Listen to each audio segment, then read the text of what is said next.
Hey guys and shine, and welcome to the I Give a Damn podcast, brought to you by Fluorescene Media, the same company behind ODs on Facebook. Today's episode is sponsored by Synexus. And let's face it, in today's digital age, the increased demand for near work, the amount of hours we spend indoors, and the time we spend scrolling on our digital devices, there is no wonder why myopia rates are on the rise. And the unfortunate reality is that myopia is not a harmless refractive condition. No, we know that as myopia progresses, we see more serious eye conditions like retinal detachments, cataracts, glaucoma, and myopic maculopathy. But fear not, because we are not alone in this battle, and as leaders in this fight against myopia, it is crucial for us to stay on top of the latest research, and that is where our sponsor Synexus comes in. And if you haven't heard of Synexus before, they are a clinical stage biopharmaceutical company founded in 2014 and based out of Del Mar, California, with the mission to develop a stable, accurate, safe, and effective eye drop that not only treats the progression of myopia in children, but also minimizes the risk of any comorbidities. And presently, they are in phase 3 clinical trials of their famous STAR study. To learn more about this study and what Synexus is putting together, check out the Synexus website today and see how they are shaping the future of myopia care. Our guest today is Dr. Brianna Rhue, making her second appearance here on the podcast, and today she shares some information about myopia control, and specifically Atropine, including some information that I think a lot of us do not know regarding its possible safety, how it's compounded, as well as some new information and outlooks on how atropine may shape our treatment and our profession going forward in regards to myopia. So, without further ado, let's hear from Dr. Brianna Rhue. Well, welcome back, Brianna. This is you're the first guest to come back a second time onto the show. So thank you so much for being here and welcome. I'm honored to be here with you again. For all of our listeners and viewers tuning in who haven't caught that previous episode, I think it was one of the best episodes we've had, just because you spoke so well on entrepreneurship and all these different topics of things that are affecting our industry, and you spoke with a lot of passion. So I'm excited to be diving into a pretty hot topic in our industry today. Yeah, the value I want to bring here with myopia being a really hot topic and something that is near and dear to my heart as a mom that is a myope with a husband that's also a high myope with 2 little ones. And then also, again, practicing to the best of our ability with what we have coming with FDA approval, what has been approved, what hasn't been approved yet, what's coming down the pipeline, and how it's really changed my practice and how I'm caring for these young patients, not only for this generation, but really how that is going to go on into the future. And I like how you mentioned you're a parent with young kids who have a high risk of myopia, right? Mm-hmm. So is that something, like when you were growing up, that wasn't a concern, right? This whole thing with myopia, it really wasn't part of the discussion. Correct. And my journey into being an optometrist, I like to say I became an optometrist really in 2nd grade when I got my first pair of glasses. We kind of all have those similar stories in optometry school. It's funny too when we have our colleagues too, or they're like, I'm Plano, I don't understand, right? And you're like, how did you get into eye care? So my journey into optometry was really being that patient who we were on a trip to South Dakota, actually from Colorado, to see my great-grandmother. And I was having a little difficulty in school, and I said, look at Mom, look at that sheep over there. And she's like, well, this is awkward because that's a cow. So either we have a problem not understanding the difference between a sheep or a cow, or she can't see. And I got my first pair of glasses there and got into contacts in 3rd grade as a cheerleader, gymnast, dancer, with glasses always being broken. It didn't really go in there. So my mom begged my optometrist to fit me in contacts. So I've really seen the progression and what that does along the lines, and having 2 parents with myopia as well, them not even knowing that they should be watching for this, is really interesting. So I think we have an opportunity here to change that projection. And I think that's what you kind of mentioned there is something that a lot of doctors, I think, forget, because there are a lot of medical things with myopia that we're concerned about from a doctor's standpoint, and I want to hear a little bit more about that from you. But just how myopia affects our social life, it affects our lifestyles, and as young kids, having thick glasses, it does prevent you from really pushing into those sort of activities, whether it be like cheerleading or dancing. For me, when I was in junior high, playing football was a challenge because your glasses either are going to break or they're falling off at some point. So there are these other social lifestyle components to being a myope, and a high myope, that I think kind of gets brushed off and overlooked by ourselves in the practice, because we're so used to thinking about the disease component of myopia. Correct. With myopia, can you kind of bring us up to speed, this grand look at myopia and the concerns, the health concerns? Yeah, when I got into it, I was pregnant at the time, and I had done just a quick Google search. Is there anything that we can do to slow down myopia? Because graduating in 2009, there wasn't really anything there. It was just give them a pair of glasses, give them a pair of contacts, see them back in a year, and know that they're going to be worse. So I did that, and I realized really quickly how far behind the U.S. was. Parts of Asia, parts of Singapore, New Zealand, Australia, they've been doing this since 2000 with studies. They had their approvals for contact lenses for treatments in 2009. So for us to not get our first approval in the US till March of 2020, really we're looking at it as a refractive error, where we're looking now that it's, that disease state, because that's the definition of a disease. So I think it's looking at the system as a whole function, where you have the front of the eye, the middle of the eye with power, and then the back of the eye, and that all adds up to what the prescription is in the front. But we're looking at now the eye as this soft tissue in this bony orbit that's progressing. So we have the genetics, we have near work, outdoor time. It's this perfect storm where it's progressing at a rate that doesn't make sense for genetics. So that's what, again, excites me about this conversation, and then what we get to do about it. I know yesterday you and I were talking off recording, and you were talking about some pretty cool stuff that I had never heard about or really thought of. And it was partially in collaboration with your husband, because he's a neuro-ophthalmologist, right? He is. So it's interesting with him as a neuro-ophthalmologist. He deals with myopia too, but in a different sense. So what I've really learned from him, he'll send me MRI scans, and we'll put one up here in the video because you're all about video editing.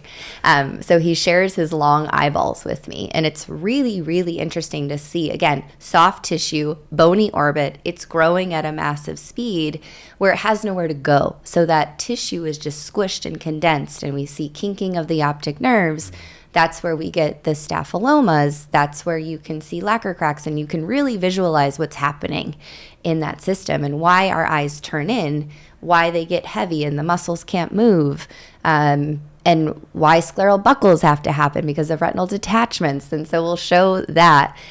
But that's where I was like, oh my goodness, what are we doing here? Because we're, again, just seeing the surface and then what goes in front, and not really honoring behind that, understanding really the eye is your vision to your brain. Right. And that's the extension of it.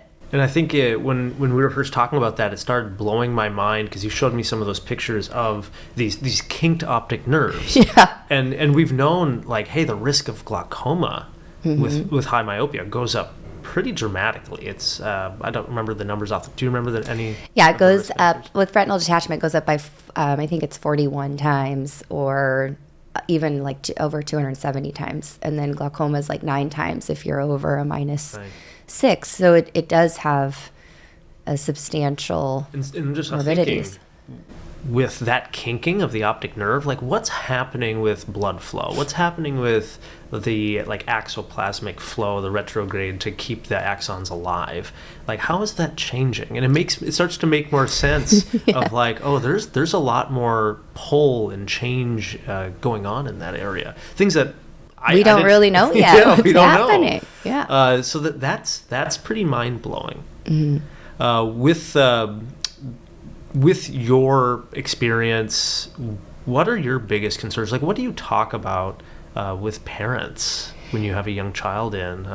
Do you talk about glaucoma, cataracts, maculopathy?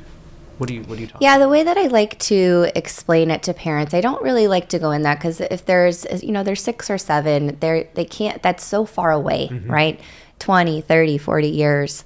I have a story where we're really good at, if you're a -5 or a -4, if you have an issue with flashes or floaters, call me. We're really good at educating on that part. But you can't also scare the parents saying that you can show them and present them the risk factors. But I think, again, it's looking at the eye altogether. What are their K readings? What is the axial length? And then that's what adds up to what's going to go in front of the glasses. So if we think about it like a screen, the retina like a screen, if we move the screen back, it's stronger glasses and refocusing. If we move it back again, it's stronger glasses. And I'll see you in a year knowing that they're going to get worse. So I also like to explain the retina to the parents. Look, it's like those fitted bed sheets that we love to fold, right? When you're doing that stretching on the bed with the sheet, you get those micro tears in the retina. A retinal detachment, most of the time we can fix it if we catch it early, right? But those micro tears and the photoreceptors being extended, that's where decreased contrast sensitivity comes. That's where those little tears come where we can't really glue the retina back together. So we know, feet are supposed to get bigger, our hands are supposed to get bigger, but our eye, that's the abnormal growth. It should grow, yes, at a little bit, but it shouldn't be these really big prescriptions. That's something else going on. So I'll kind of touch on it and brief on it, but then really how are we going to slow this down and treat it? So again, living life as a -2 is way different than a -6. We don't know who's going to be a -6 or a -13. So it's still all going into a calculator and making your best judgment for the patient and the family. Now, of course, you first identify myopia and who's at risk. Before we dive into some treatments and going into that information, I'm curious, how have you been identifying what level of myopia or even low hyperopia do you start identifying? Hey, your child's at risk based on age, all these factors. Can you just talk to your clinical experience and protocols? Yeah, so it's interesting, again, having 2 young kids and going to the pediatricians, right? I think there's going to be a really big change that has to happen here within pediatrician screenings because we want to catch kids sooner than later. So what we're talking about is if a kid is scoping a +75 at 6 to 7 years old, regardless of anything else, they are already a myope without a minus in front of it. So you have to make those calls where it's like, maybe we're prophylactically starting something. We're going to talk about outdoor time. We're going to talk about, getting rid of the T-Rex arms while you're looking at your devices, right? Because that's what we're doing. I love I've never heard anyone use that, but that is such a good visual. So I'm going to start using that, the T-Rex arms. T-Rex arms, like push it out. So those are modifications, but we have to catch those kids earlier before, even when I see like a 6 or 7 year old where I can't see the board and they're already a -150. I feel like I failed that patient because I should have been seeing them earlier. So we have to see kids, see them earlier, and then look at, again, the whole picture. What are the K readings? What is the axial length? And then that's the prescription and where it should be. So looking at it, again, the whole eye versus just the refraction. It's got to get bigger than that. I know, again, there's several treatment options that are either have been approved at this point, and if we try to cover everything, it would be like a 2-hour lecture. Yeah, a 3 to 4 hour lecture sort of thing. But I know one big area of interest that you've been involved in is more in the world of atropine. So atropine in general, can you bring us up to speed on kind of how atropine, the proposed mechanisms, right? Because we don't, if I'm correct, we don't fully understand how atropine works. Yeah, and we're learning more and more about it. So as we get better with understanding choroidal thickness and choroidal blood flow, and then also through OCTs and seeing what's happening and the scleral makeup right? All of our scleral makeup is a little bit different. So Asian eyes, the scleral bonds are actually not as effective, and that's why Asian eyes tend to progress more. So looking at the treatments that we currently have, we have dual focus lenses by Cooper Vision with MiSight. We have that was approved in March of 2020. We have the Ability lens that was approved by J&J. So you see big names getting behind this. Atropine we're doing part of the STAR study. And so we have 25 kids enrolled in an 852 kid study. So largest study that's been done. Then we don't even have glasses approved yet here, right? So they are approved in Canada. So as things are coming in, Atropine's going to be a key portion of this. And I was doing a lecture, and I found a paper, and I think the date was I have to look it up, but 1876, they were looking at atropine to slow down myopia. And here we are, how many hundred plus years later, and we're still skeptical of it. So with all the studies coming out, you have to look at the study population and then extrapolate that data, because there's a lot of misconception out there about atropine that we'll get into. One of the bigger factors that I've always had is how safe is it? Because I know there's some, if we give someone a full dose of atropine, give them 1% or something, you're going to have a lot of side effects. But if you're putting a medication into a child's eyes chronically, for potentially 10 years, maybe more. So what are some of the kind of, I feel like this is something we don't talk about or discuss too much, but Can you speak to safety of atropine? Yeah, safety of atropine, you're taking, and we are using 1% or 0.5% atropine for penalization therapy, right? So that's been done for years and years to treat amblyopia. So we know that atropine is safe in this pediatric population.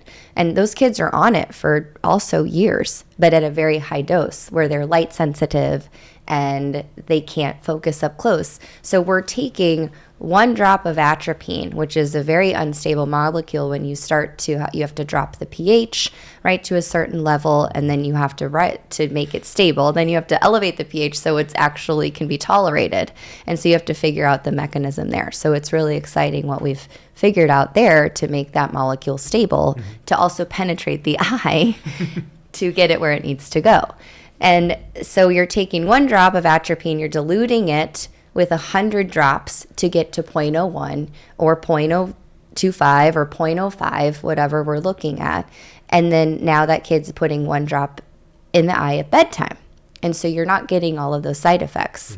So that's what excites me. And then on the safety of it, now we have obviously the study to get behind to say it is efficacious, it is working, it's tolerable because they are on it for a long time. And with concentrations, like you mentioned, there's the concentration debate, yes. With there's a lot of mixed results in research about our 0.01, 0.05. Yeah. Can you kind of give us an overview of the concentrations a little bit? Yeah, the formulation is really important too, and when we're looking at somebody's 0.05, it could be equal to our 0.01, right? So we don't really know. So when you're looking at studies, make sure that you're reading all the way through, because they aren't also extrapolating out the population. One study where it looked at 0.05, the kids were already -4, right? So they're not enrolling these younger myopes, right? This study we started kids as young as 3, right? Up to the age of, I believe it was 14 is what we enrolled across the study. So looking at not only the N number of the study, but also who's enrolled and what their starting prescription was. And they don't tell you all those different age groups, because as a younger myope, you're going to progress faster, just knowing what you're doing, right? And then as you get older, it slows down. So you have to take all of that in concentration. A blue-eyed baby, I'm not going to start them on 0.05 because we want to get the most effective dose at the lowest concentration possible, right? Then versus an Asian patient, maybe with high myopia in their family, maybe, we do need to start them on 0.05. So I don't think it's a one-all, be-all for a concentration. Who knows? Maybe that will change. But it's looking at the full case together. And again, mechanism, we don't really know what it is. I think we can kind of get smarter now on what it's doing, and we'll talk about that here. The current knowledge of mechanism, like we're talking about. Like, so we know there's some involvement in the sclera, Yep. right? But there's still kind of that question, like, is there any other way that it's working other than just shutting off your accommodative ability? Yeah, we don't think there may be a little accommodative factor, but not much, because again, it's 0.01 and 0.03. So 0.025, 0.05, it's not really in that range to really affect accommodation. How I like to think of it, if it's an anti-muscarinic receptor, right? So it's the M1, M2, M3, M4, M5 receptors in the sclera. So my understanding is, think of it kind of like cross-linking, right? Our keratoconus patients, we're sending them for cross-linking. We're putting a drop on the eye. The scleral bond, or the corneal bonds, right, in the stroma, they're breaking because they're not strong enough. And so cross-linking is holding those bonds together again. It's like if we go out into the sun and we start getting a sunburn, we're cross-linking our skin, essentially. So atropine binding to those receptors, we think it might thicken the choroid, so that's also protective. It may help with blood flow. It may be binding to those anti-muscarinic receptors, or the muscarinic receptors there, to prevent elongation, kind of like cross-linking is doing. We don't really know. Is something going on to the lens? Is something going on in the vitreous? Like, all of these will come with the study, but a lot of it I think has to do with the choroid and the choroidal blood flow, but also the scleral receptors not staying in a state that it should versus it elongating. But we know through many studies how this has been something that's effective and it's working. Yeah. I always think of other medications. There's a lot of medications, not just in eye care, but across all of medicine, where we know it works. We don't exactly know why. Even like acetaminophen is kind of like that. Right. But when it comes to atropine, some of the questions, I guess I've always struggled a little bit with, like, because the fact it's not FDA approved yet, right? Yet, yeah. And so if you're going to be prescribing atropine, unless you're part of a major study, you need to compound it.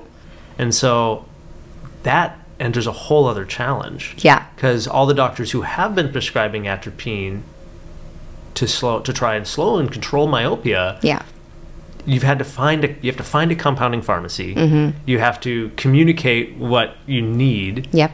And then it just becomes a huge question mark. What's going on? Yeah. And so that's just one of the challenges I know I've faced. But what are other challenges and issues that you think doctors across the country are having with that? I think some of it has to do, obviously, with compounding.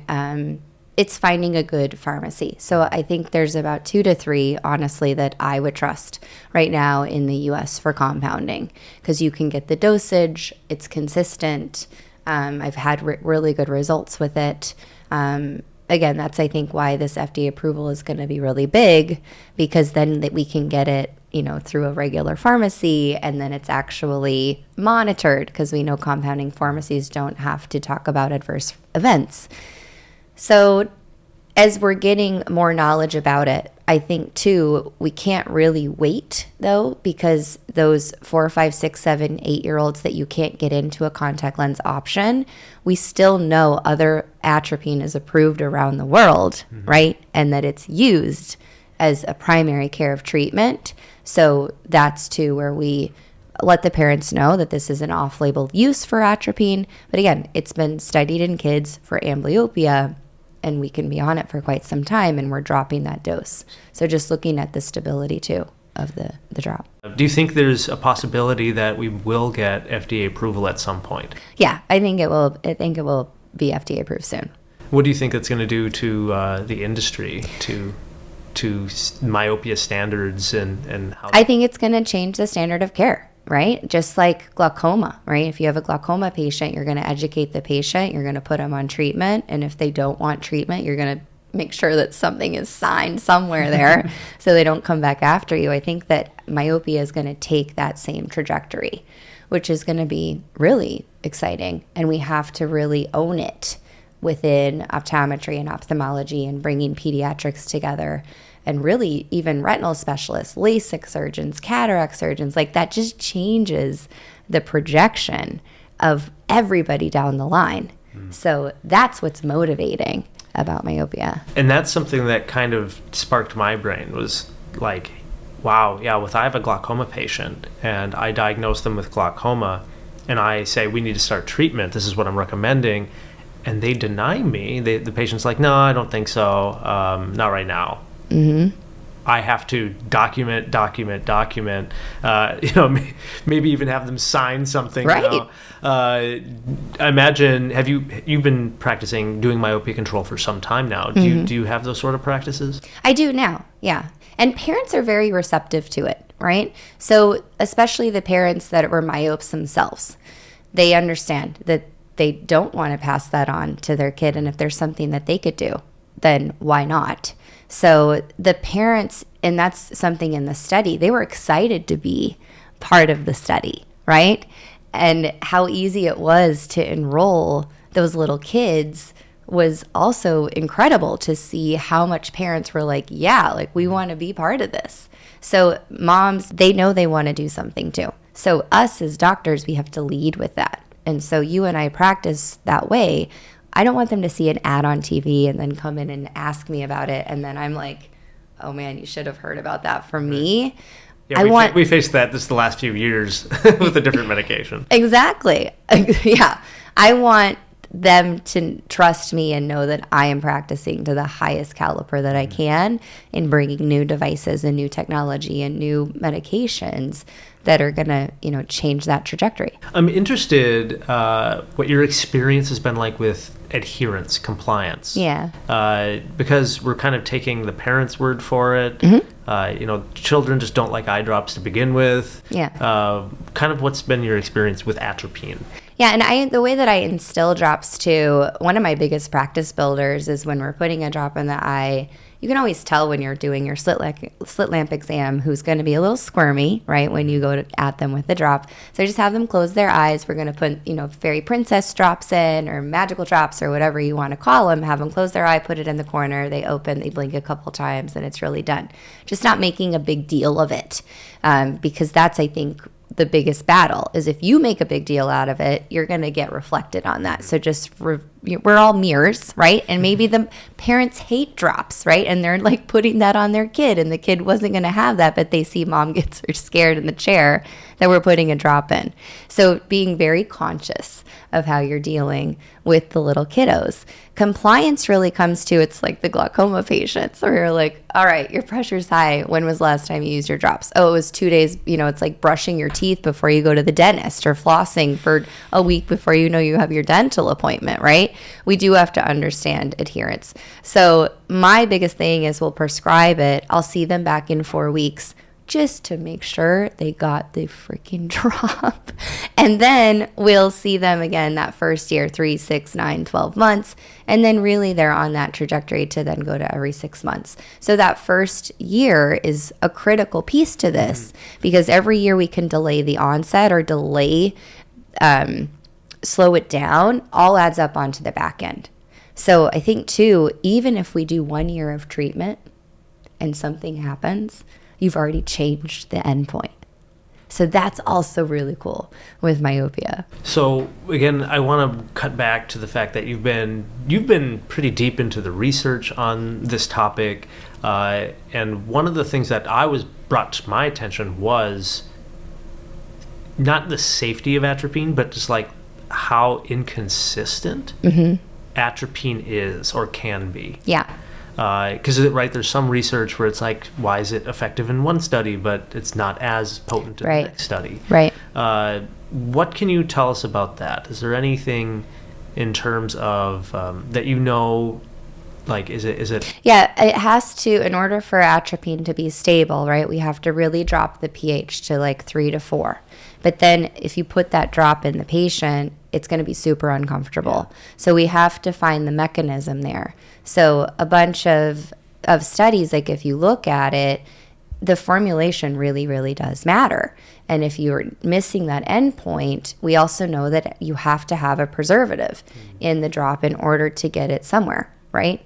Or it just washes out. Right. So if you're putting a drop in at a 4 pH and then it just washes the drop out, that's also not effective. So it's really looking at this whole piece of the study on the formulation, how it was accepted and then how quickly it degraded, right?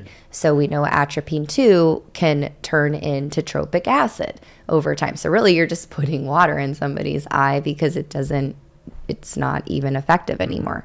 So looking at the timeline of that, how effective the drop is really goes a long way. And so that'll end up affecting how good a treatment this patient's going to get. And so with your practice, like how do you monitor the advancement or the effectiveness of their treatment? How do you monitor that? Yeah, you're going to want to obviously see a little pupil dilation, just a little bit, right? So maybe 1 to 2 millimeters. So make sure you're measuring pupil size before you even start a treatment. And then again, looking at the iris color too, right? So blue-eyed babies, brown-eyed babies, dark brown-eyed babies too, what that all looks at when you're gonna pick your treatment. And then we're measuring obviously their K readings. Our K readings don't really change. Cornea doesn't really change all that much. From birth, you have a little bit of change. But then really axial length and then looking at the refractive error and how that all comes together effectively. So that's how we're monitoring the treatment. And then starting, everybody's like, just throw them on 0.05. I don't think that's the answer for everybody, right? It's kind of the steroid debate. We want to treat them with a steroid, right? But then we only need a minimum amount. You're not going to put everybody on Pred Forte or something else out there. Maybe you can use a lower solution. So I think effectively looking at the case to get them what they need, right? That is effective, but you don't need to overdo it. Let's say you're treating a kid for 5-10 years. When do you start washing them out? Because that's another part of the discussion and in research. It's like, what happens when we take them off of this? And there's different strategies for that too. Yeah. At what age do you think, between the research and your experience, is like the most appropriate right now for having a child or young adult at that point wean off of atropine? And how is that most effectively? Well, it's interesting, Joey, that you asked that because I think we have a lot more at play, too. Like, we always had books and stuff, and we were bookworms, right, in a different capacity. But looking at digital devices, looking at bedtime, looking at, let's say they're 12 years old, you still know they have all this growth ahead of them. So, and they are now probably studying more than ever, and they're on TikTok, they're on their phones, they're on their devices. They're like now on Snapchat talking to an AI bot to like talk to another AI bot because they're bored. Like, what are we doing? Go outside and touch some grass. Like, oh my gosh. So it's looking at all of that together. So ocular maturity doesn't happen till we're like 21, 22. So are we going to be on it? Do we get them into another treatment? Are they in a dual treatment? These are all questions that I think we don't really have the answer to yet. Sometimes you can get a little bit of rebound. So we want to be effectively monitoring that. We don't really know if that's true or not. So a lot of unanswered questions, but I think we're getting those questions answered. Right. And hopefully, we know that studies are going to be ongoing. There's going to be a lot more figuring out what's the best way to start weaning people off. Right. Is it do you just stop all of a sudden, or do you have to taper it down? Because that's what's currently going, I believe, right? There's recommendations. So this one, with the FDA approval, you have to abruptly stop a drop. Okay. So it'll be interesting to see what the endpoints were. I was thinking of it. This is like the worst it's going to be. We just don't know. We still getting this information. Yeah. What else about atropine do you kind of think is relevant and important for doctors to know about? I think it's kind of, it's got to be in your wheelhouse when you're treating it. And especially as we're catching myopia, we're catching it earlier. We know if we can catch someone at a -50 versus a -3, right? Really, that danger zone is -3 or over 26 millimeters. So a story, it's not, I mean, it's funny, but it's not funny looking back on it. So I was on my way to the hospital to give birth to my second son. And my mom was in town for my baby shower, which I happened to miss. And it's that Friday at 4:00, and my mom calls me with that eye problem. She's like, Brianna, I'm like seeing flashes, like what's going on? I was like, really? Like today? Yeah. This is the day. Right? So I sent her, she saw one of my wonderful associates. She has a superior retinal tear. We sent her to the retinal specialist. She got lasered that day, right? So here I am giving babies, having a baby. Well, now we come home. So she has not only this new grandbaby, but now this grandbaby floater that I get to hear about all the time. And she was only a -4 who underwent LASIK. So that's what we have a duty to do. And you have to catch them earlier. Like the problems happen in the more -4s, -5s. Yeah, we're expecting it when they're -9, -12, -18. Those, I think, too, will become a thing of the past, but we have to work together. So the options now is glasses will be approved. That's going to be huge, but they have to be on the eye for 12 hours, right? So most kids aren't wearing them appropriately, and that effectively drops how effective your treatment is by a lot. So can we get them into a contact lens option? Those 3, 4, 5, 6, 7, 8-year-olds or kids that don't want those things. You got to have a drop. So going from here, what do you think is just important for doctors to know going forward? I think it's something that we can't ignore anymore. And now that you have big business getting behind this is exciting, and it's going to get out there. You're going to have parents that are going to come in concerned, and you're going to have to know how to talk to them. And you got to want to see kids. If you don't want to see kids, that's fine. Find another colleague that you can support, but to support that parent and support that family, because they are going to find somebody. So don't stick your head in the sand.